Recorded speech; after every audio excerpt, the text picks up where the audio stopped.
दरवाजे के पास खड़ी राधा सोच रही थी, रक्षाबंधन आने वाला है, पर इस बार न तो माँ ने फ़ोन करके भैया के आने की बात कही और न ही मुझे आने को बोला।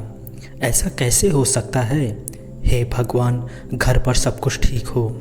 कुछ समय बाद राधा अपनी सास के पास गई और बोली, माँ जी, मुझे बहुत डर लग रहा है। पता नहीं क्या हो गया, इस बार मुझे कैसे भूल गए सब। भावुक सास ने अपनी बहू राधा से कहा, कोई बात नहीं बेटा, तुम एक बार खुद जाकर देखाओ। सास की आज्ञा मिलने भर की देर थी कि राधा अपने पति के साथ मायके आ पहुंची, लेकिन इस बार घर के अंदर कदम रखते ही उसे सब कुछ बदला सा महसूस हुआ। पहले जहां उसे देखते ही माँ पिताजी के चेहरे खुशी से झूम उठते थे, इस बार उनके चेहरे पर परेशानियां साफ झलक रही थी। पहले भाभी उसे देखते ही दौड़कर प्यार से गले लगा लेती थी, इस बार दूर से ही एक हल्की सी मुस्कान दे डाली। भैया भी ज़्यादा खुश नहीं दिख रहे थे। राधा ने किसी तरह एक रात बिताई, परंतु अगले दिन जैसे ही उसके पति उसे मायके छोड़कर गए, उसने अपनी माँ से पूछा। तब उसकी माँ ने राधा को बताया कि इस बार कोरोना के चलते भैया का काम बिल्कुल बंद हो गया, ऊपर से और समस्याएं, बस इसी वजह से तेरे भैया को तेरे घर पर भी न भेज सकी। राधा बोली, कोई बात नहीं माँ, ये मुश्किल समय भी जल्दी निकल जाएगा, आप चिंता मत करो। शाम को भैया भाभी आपस में बात कर रहे थे, जो राधा ने सुन लिया। भैया बोल रहे थे कि पहले ही घर चलाना इतना मुश्किल हो रहा था, ऊपर से बेटे की कॉलेज की फीस, परसों रक्षाबंधन है, राधा को भी कुछ देना पड़ेगा। भाभी बोली, कोई बात नहीं, आप चिंता न करें, ये मेरी चूड़ियाँ बहुत पुरानी हो गई हैं, इन्हें बेचकर जो पैसे आएंगे उससे राधा दीदी को त्यौहार भी दे देंगे और कॉलेज की फीस भी भर देंगे। राधा को यह सब सुनकर बहुत बुरा लगा। भैया भाभी ये क्या बातें कर रहे हैं? क्या मैं यहाँ उनको तंग करके कुछ लेने के लिए ही आती हूँ?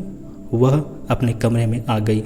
तभी उसे याद आया कि शादी से कुछ समय पहले जब वह नौकरी करती थी तो उसने बड़े शौक से अपनी पहली तनख्वाह लाकर पापा को दी थी।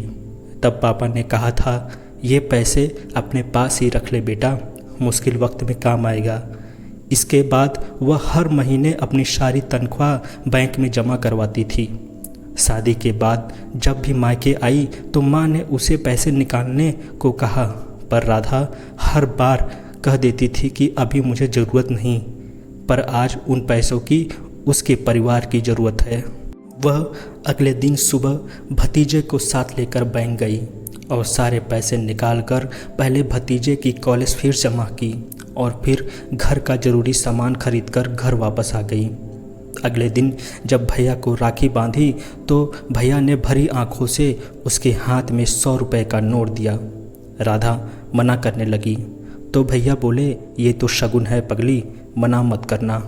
राधा बोली, भैया बेटियां माँ के शगुन के नाम पर कुछ लेने नहीं, बल्कि अपने माँ बाप की अच्छी सेहत की कामना करने, भैया भाभी को माँ बाप की सेवा करते देख ढेरों दुआएं देने और बड़े होते भतीजे भतीजियों की नज़र उतारने आती हैं। जितनी बार मायके की दहलीज पार करती हैं, भगवान से उस दहलीज की सलामती की दुआएं मांगती हैं। जब मुझे देख माँ बापा के चेहरे पर रौनक आ जाती है, भाभी दौड़कर गले लगाती हैं, आप प्रेम करते हो तो मुझे मेरा शगुन मिल जाता है। अगले दिन राधा ने मायके से विदा लेकर ससुराल जाने के लिए जैसे ही दहलीज के पार कदम रखा कि भैया का फ़ोन बज उठा।